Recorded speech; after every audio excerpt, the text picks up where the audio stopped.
apa kabar Ananda? Alhamdulillah baik. Ada apa ke sini? Saya mau berbagi pengalaman, cerita sharing-sharing sama Oh iya. Bos. Apa yang? Nama lengkapnya siapa Mbak Kaila? Oh iya, lengkapnya Kaila Nabila Altaf, bisa Rumahnya dipanggil. mana? Rumahnya Sulfat, Blimbing. Sulfat. Dulu masuk sekolahnya di mana? Min 1. Min 1 Kota Malang. Terus dulu masuk Min 1 disuruh orang tua atau kepingin sendiri? Kepingin. Kok tahu? Ada apa kok Karena ke Min 1? kebanyakan kakak kelas bilang enak kok di Min itu. Enaknya apa? Karena guru-gurunya baik, kemudian Terus? berpengalaman. Emang ada guru yang tidak baik? Sebenarnya tidak ada guru yang tidak baik, cuma Iya. siswanya aja yang mendefinisikan. Oh begitu. Nah sekarang ternyata gimana setelah 6 tahun? 6 tahun. 6 tahun di mau 6 tahun ya. Oh, no. Mau 6 tahun di Min 1 gimana guru-gurunya? Alhamdulillah enak semua. Enak semua. Terus apa nilai lebih yang Mbak Kaila tahu dari Min 1? Nilai lebih dari Min 1 itu bisa memberi wadah untuk siswa-siswanya ketika mereka punya bakat. Apa itu contohnya? Contohnya saya di bidang public speaking, kan kita ada ruang podcast, jadi sering diadakan podcast supaya bisa berbicara lebih baik lagi. Sudah berapa orang yang diwawancarai Mbak Kaila? Kurang lebih 5. Alhamdulillah. 5. Siapa saja itu?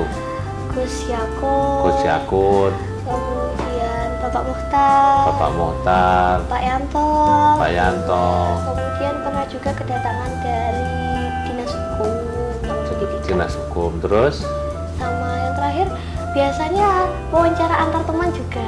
antar teman. Iya. Apa yang diwawancarakan antar teman? Biasa waktu itu ada teman saya yang bisa menulis buku. Jadi kayak gimana tipsnya supaya bisa menginspirasi teman-teman. Yang paling berkesan siapa yang diwawancarai Mbak Kaila? Gus Yakut. Gus Yakut. Iya. Gimana rasanya? Awalnya kan nervous, deg-degan, belum pernah ketemu gitu. Alhamdulillah. Kenapa kok nervous? Nervous kan kata teman-teman, jangan salah lo ya nanti di depan kamera gitu. No, gitu. Padahal nggak apa-apa salah di depan kamera ya kan? Oke. Pokoknya nggak salah di depan Allah kan begitu. Insya Iya. Allah. Iya. Iya. Cita-citanya Mbak Kaila apa itu? Jadi presiden. Serius itu. Apa yang ingin diwujudkan dengan jadi presiden? Kalau jadi presiden ingin membersamai rakyat supaya negara Indonesia bisa lebih maju lagi, lebih makmur lagi. Apa yang mau dilakukan Mbak Kaila untuk jadi presiden? Pasti belajar minta restu guru, Terus? orang tua, kemudian Terus belajar yang biasanya untuk hukum, kemudian lebih dalam lagi ilmu-ilmunya, pengetahuannya. Terus nanti tingkat menengahnya mau sekolah di mana, kuliahnya di mana biar jadi presiden? Kalau insya Allah MTS 1. MTS 1 terus Kemudian sekolahnya yang SMA di MAN. SMA di mana? Sembari belajar bahasa Inggris, saya ingin dapat beasiswa di US Amerika. S1-nya. S1-nya kepingin di Amerika. Kenapa kok tidak di Amerika aja? Gak ada ke Amerika, guys. Ada, adanya di Amerika saja ya. Loh, padahal perempuan itu kan ki. Pi. Kalau laki-laki K. Ya. Kenapa? Apa hebatnya? Apakah untuk jadi presiden harus di Amerika? Enggak, Terus? tapi sebenarnya kan lebih baik kalau saya bisa bahasa Inggris. Seperti itu 2 bahasa. Jadi saya tipenya harus lingkungan mensupport bisa bahasa Inggris. Jadi sedikit ada paksaan gitu. Kan di sini ada kampung Inggris. Iya. Kan nggak harus ke US kalau hanya sekedar bisa bahasa Inggris. Sebenarnya itu keluarga juga. Ada kakak saya yang memang kuliahnya di luar negeri. Oh gitu. Luar negeri itu mana? Timor Leste? Enggak. Waktu itu kakak di New York. Oh di New York. Iya. Dia juga di US. Iya. Apa pengalaman yang diceritakan ke Mbak Kaila sehingga Mbak Kaila kepingin ke US? Katanya gini, kamu kepingin jadi presiden? Enggak. Terus habis itu gini, coba belajar dari negara lain. Barangkali ada budaya atau cara pemerintahannya yang bisa ditiru nanti di Indonesia. Seperti itu. Gitu. Kira-kira pemerintahan yang sekarang-sekarang setahunya Mbak Kaila seperti apa? Sebenarnya sudah bagus, alhamdulillah. Cuman karena saya suka makan ya Gus ya, Iya. jadi kalau di depan itu ada vending machine kayaknya lebih enak gitu. Apa itu vending machine? Aku Yang tinggal nggak ngerti. pencet-pencet itu loh, Oh, yang Gus. pencet. Langsung keluar makanannya. Langsung keluar makanannya. Iya. Terus apa lagi? Mungkin lebih ke peraturannya aja. Peraturannya seperti apa yang sekarang? Indonesia sudah sangat bagus, hanya saja mungkin perlu kesadaran dari diri sendiri supaya bisa menaati. Seperti itu sih. Berarti banyak yang belum taat ya? Iya kan. Iya. Gimana Mbak Kaila mempengaruhi kawan-kawannya biar taat itu? Nah, kan sekolah juga sudah ada beberapa program, duta, adiwiyata, kesehatan juga sudah ada. Jadi mungkin dengan seperti itu bisa menginspirasi teman-teman. Menginspirasi saja ya? Ya, apa yang berapa orang yang kira-kira Mbak Kaila yakinkan bisa dipengaruhi untuk menjadi lebih baik? Insya Allah yang lebih sering ketemu kan cuma satu kelas. Berarti A, B, C, D, berarti 28 anak lah. 28 anak sudah seide dengan Mbak Kaila? Alhamdulillah. Kalau bahasa Sudah sekarang, senafas? ya, sefrekuensi. Oh, sefrekuensi. Sampean kok pinter ngomongin dari mana itu? Baca buku, Gus. Oh, baca buku. Sehari baca buku berapa? Kalau ada waktu baca mungkin satu buku novel gitu habis. Buku apa yang disenangi Mbak Kaila? Sebenarnya saya suka buku pengetahuan, tapi kalau misal pengetahuan dimasukkan ke dalam sebuah cerita itu lebih suka lagi. Model kayak novel seperti itu. Sudah novel apa aja yang sudah dibaca? Waktu itu mozaik terindah punyanya Andrea Hirata, tapi lebih sering baca punyanya Terelie. Yang kisah-kisah tentang pemerintahan Islam itu belum pernah baca? Waktu itu cuman rindu pengalaman haji waktu beberapa tahun yang lalu yang masih harus pakai kapal dari Belanda. Seperti itu. Kan mau jadi presiden ya kan, Iya. juga harus banyak bacaan begitu betul. biar jadi orang yang bijaksana. Nah, terus sebagai seorang muslimah, siapa sih yang diidolakan, pemimpin yang paling disenangi Mbak Kaila siapa? Ustadz Abdul Somad. Abdul Somad. Ustadz Abdul Somad kan bukan pemimpin pemerintahan, tokoh pemerintahan itu sebenarnya pemimpin negara yang diidolakan Mbak Saddam Hussein. Saddam Hussein. Kenapa kok Saddam Hussein? Karena kalau dari sikapnya beliau tuh sangat tenang, kemudian bisa membersamai. Jadi ketika ada masalah biasanya saya juga kelemahan saya tuh terburu-buru, gopoh gitu. Saya belajar lebih santai lagi, tapi santainya juga memunculkan solusi. Pemerintah, kalau presiden Indonesia yang paling disenangi siapa? Ada dua sebenarnya. Siapa? Bapak B.J. Habibie sama Gus Dur. Kenapa Bapak B.J. Habibie, kenapa Gus Dur? Karena sebenarnya Gus Dur itu hampir sama Bapak Saddam Hussein, jadi begitu tenang sekali sikapnya. Kemudian kalau Bapak B.J. Habibie itu sebenarnya lagi-lagi bicara sefrekuensi, karena gitu. sama-sama suka pengetahuan seperti itu. Saya di Islam itu ada pemimpin-pemimpin hebat yang umurnya masih muda, seperti Usamah bin Zaid. Itu jadi panglima perang umur 17 tahun. Terus ada Muhammad Al-Fatih, itu membebaskan Konstantinopel umur 19 tahun. Terus ada yang namanya Tariq bin Ziyad yang menaklukkan Spanyol, umurnya masih 18 tahun. Dari itu ada enggak yang pernah didengar ceritanya dari Mbak Kaila? Usamah bin Zaid. Apa yang pernah didengar dari Usamah bin Zaid? Keberaniannya. Keberaniannya, terus? Kemudian sikap sopannya. Sopan kepada Walaupun apa namanya, dikatakanlah masih muda ya, tapi kepada sebaya kemudian yang lebih tua itu Masya Allah. Oh Masya Allah. Itu yang kalau sekarang guru-gurunya Mbak Kaila, siapa yang paling idola disukai Mbak Kaila? Beliau guru bahasa Arab, guru tahfidz juga pernah mengajar saya, dan kemudian pada waktu itu ketika saya ikut Porseni, itu kan sebenarnya Porseni ikut apa itu? Porseni saya ikut 2 kali. Sekarang yang kedua ini saya ikut bahasa Indonesia. Tahun lalu saya ikut bahasa Arab. Sebenarnya saya bilang, Pak, pangapunten, ini saya nggak bisa bahasa Arab beneran. Nilai bahasa Arab saya juga cuma 90-95. Habis itu gini, gak apa-apa, nanti tak ajari. Oke. Ternyata walaupun maknanya kadang masih belum tahu dia ini loh maksudnya seperti ini, sabar sekali, beliau masih muda, namanya Pak Syahrul. Itu paling idola. Paling idola. Kenapa? Karena itu tadi. Berarti sekarang sudah bisa bahasa Arab? Masih kalau pelajaran alhamdulillah masih bisa mengikuti. Umpama tak ambilkan kitab, bisa baca enggak? Sebenarnya saya pernah belajar kitab, tapi kitabnya itu yang masih bahasa Jawa. Oh bisa, baca peko bisa? Bisa, alhamdulillah. Sedikit-sedikit. Oh sedikit-sedikit.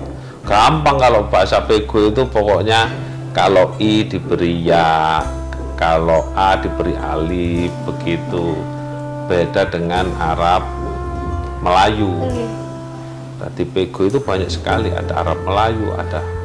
Tahu enggak sejarahnya peko? Belum tahu Gus, apa itu? Oh, ini yang saya wawancara saya kok. Lo berbagi Gus. Oh berbagi ya, berbagi. Jadi Arab peko itu salah satu perlawanan para ulama terhadap pemerintah Hindia Belanda waktu itu. Jadi sebagai bentuk perlawanan mereka tidak mau menggunakan Latin. Nah, itu sebagai bentuk perlawanan. Jadi ilmu-ilmu itu ditulis dalam ilmu-ilmu bahasa komunikasi itu ditulis dengan bahasa Arab, termasuk untuk menggugah anak-anak muda siap berperang, siap membela NKRI. Pernah dengar lagu Ya Lal Waton? Lah, itu kan lagu perjuangan dibuat bahasa Arab. Kenapa? Ya karena orang Hindia Belanda tidak tahu bahasa Arab. Nah, itu bahasa perlawanan. Nah, makanya anak min madrasah ibtidaiyah, namanya madrasah ibtidaiyah, itu harus bisa bahasa peko. Sudah punya karya tulis enggak, Mbak Kaila? Alhamdulillah sudah, tapi belum dibukukan. Apa itu?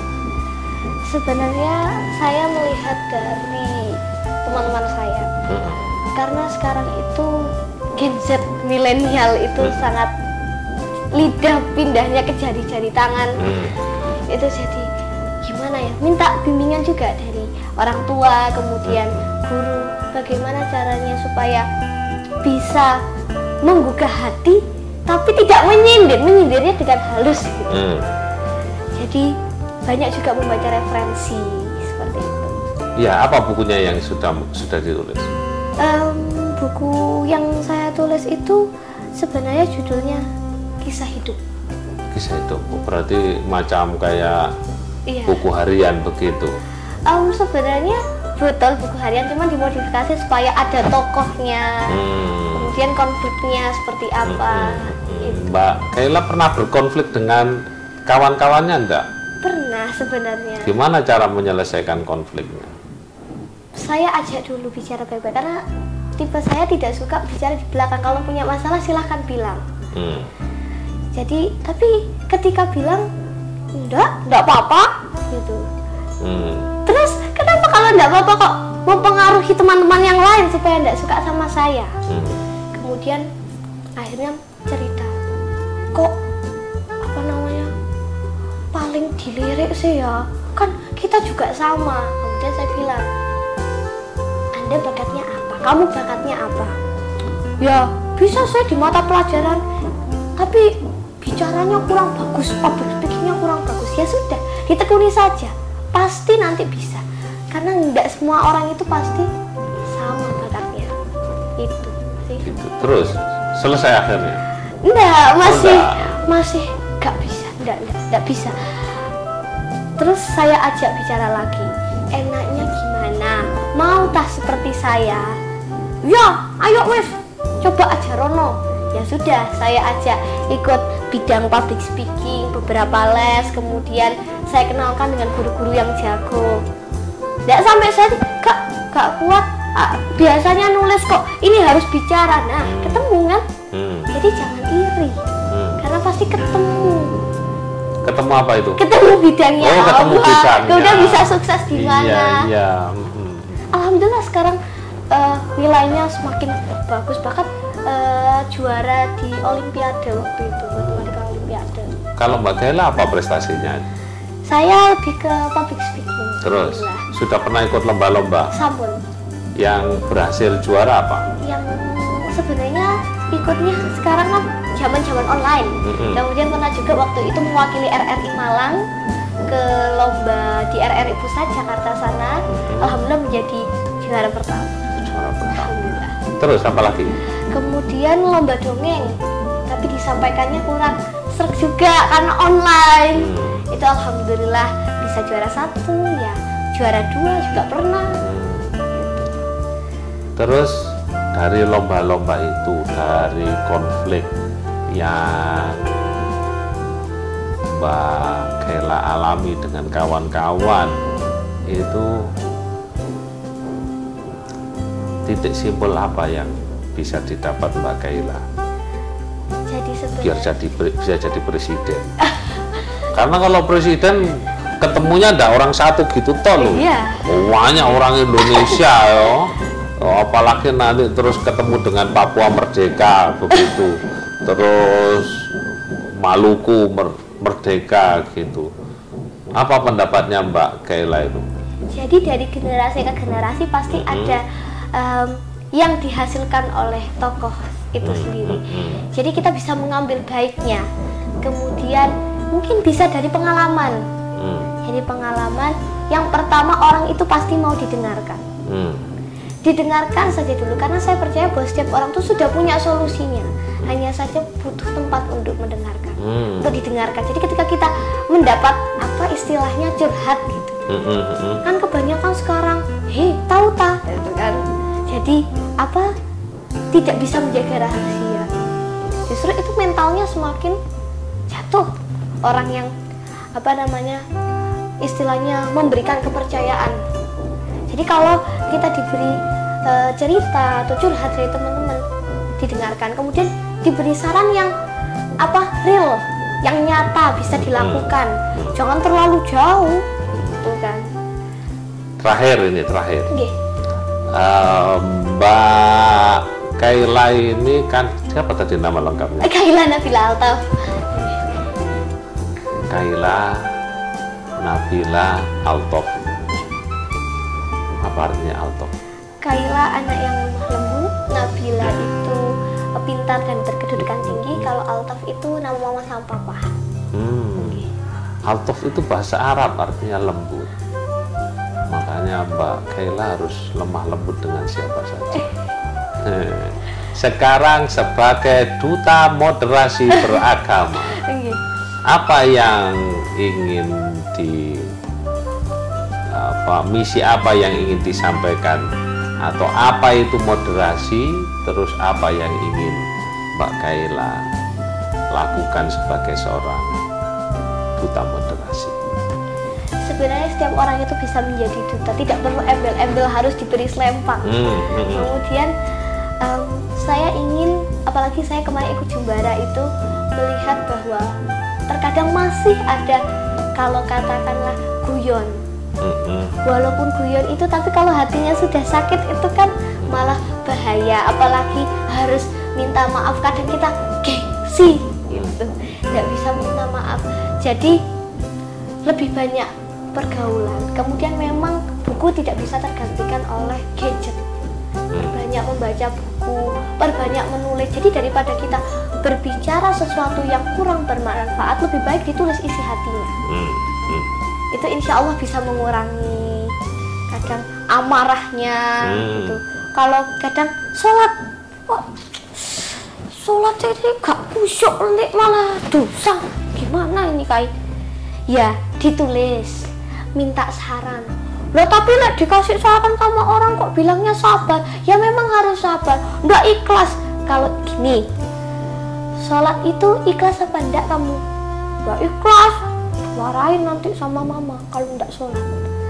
Kamu masuk neraka ikhlas apa enggak? Ya enggak ikhlas. Ya kamu kalau misal mau sholat biar masuk surga nungguin ikhlas, udah keburu masuk neraka dan sholat. Maksudnya apa? Intinya itu daripada menunggu ikhlasnya kapan, walaupun terpaksa dari sekarang coba dilakukan. Memaafkan orang lain dicoba. Mbak Kaila kemarin pas pengukuhan duta moderasi, dengar enggak penyampaian saya? Ikut dengarkan apa enggak? Dengar, walaupun ketutup sama sedikit silir-silir gitu ke sana. Oh. Sekarang yang enggak ketutup silir-silir apa yang bisa ditangkap Mbak Kaila yang diingat? Gus pernah cerita kalau ikut pemberangkatan haji. Nah, kemudian jamaahnya belum dapat makan. Nah, kemudian Gus telepon siapa kemarin lupa Gus namanya. Nah, kemudian 1 jam kemudian sampai itu sih Gus yang itu toh. Iya. Karena Mbak Kai langsung nggak cerita, yang didapat cuma cerita toh. Nah, di rumah nih, sekarang ini kan banyak orang yang ini tahun politik. Tahu tahun politik nggak? Waktunya mau milih presiden. Banyak orang nyalahkan si A, nyalahkan si B, nyalahkan si C. Sebagai duta moderasi, apa yang ingin disampaikan kepada kawan-kawannya, Mbak? Menurut saya kan itu boleh memilih di umur 17 ya. Jadi untuk kita sekarang, kadang itu teman-teman tuh ikut-ikutan orang tuanya. Kok partai itu sih, sakjane tuh salah, padahal belum tahu benar-benar. Lebih baik jangan memilih tokohnya dulu, memilihlah hasilnya. Oh, partai A ini bisa tokohnya ini bisa memberi ini, yang B ini. Kalau semisal kerjasama gimana? Loh, enggak gitu juga, nanti bahaya kalau kerjasama. Pokoknya begini saja, hasil yang menurut kita sendiri dulu sama atau bisa menyelesaikan masalah di lingkungan itu kayak gimana sih? Ya kayak gini. Ada di partai apa? Ini. Jadi, oh ya yang ngerti. Berarti kita milih partai B aja. Oh, partai A aja. Sebenarnya belum. Karena kita belum cukup ilmu. Kadang apalagi sekarang udah ada gadget hoax.